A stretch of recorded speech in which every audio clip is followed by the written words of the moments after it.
Now, last week I talked a lot about studying bad games and looking for the fun and the value inside. So, for this month's Game a Month, what I've decided to do is remake one of the most infamous games of all time, the NES classic, Dr. Jekyll and Mr. Hyde. What are the major flaws with the initial game? It doesn't take long to find the AVGN review or really any of the reviews, and every single one seems to focus on the game is so slow. That isn't this game's biggest issue.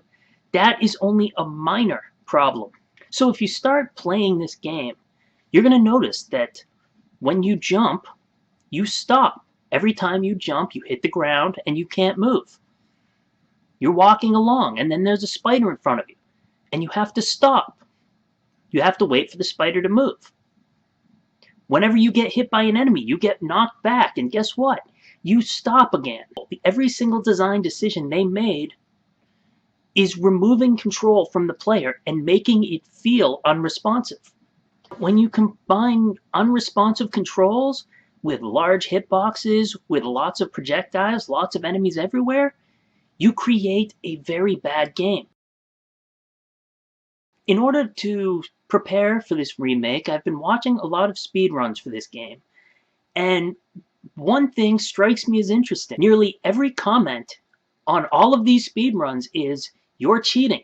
You're cheating because the enemies aren't taking away life. You're cheating because there's supposed to be more enemies on the screen. You're cheating because the bombs aren't hitting you. We saw the AVGN review. And the problem here is that none of them were cheating. I'd like to show you the rules for Mega Man. Everything that you need to know to play the game. Now, the rules for Call of Duty. Everything that you need to know to play the game. And now, the rules for Dr. Jekyll and Mr. Hyde.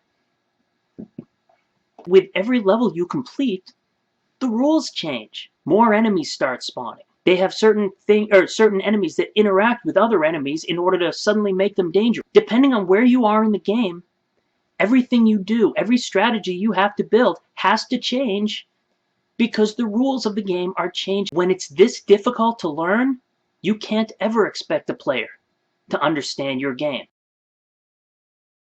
The other problem with this game is that because of the complicated rule set, it becomes very confusing. They have certain enemies that'll stab you, while other ones who look almost identical won't. This is bad because a player can't just focus on enjoying the game. He's stuck trying to figure out what's going on.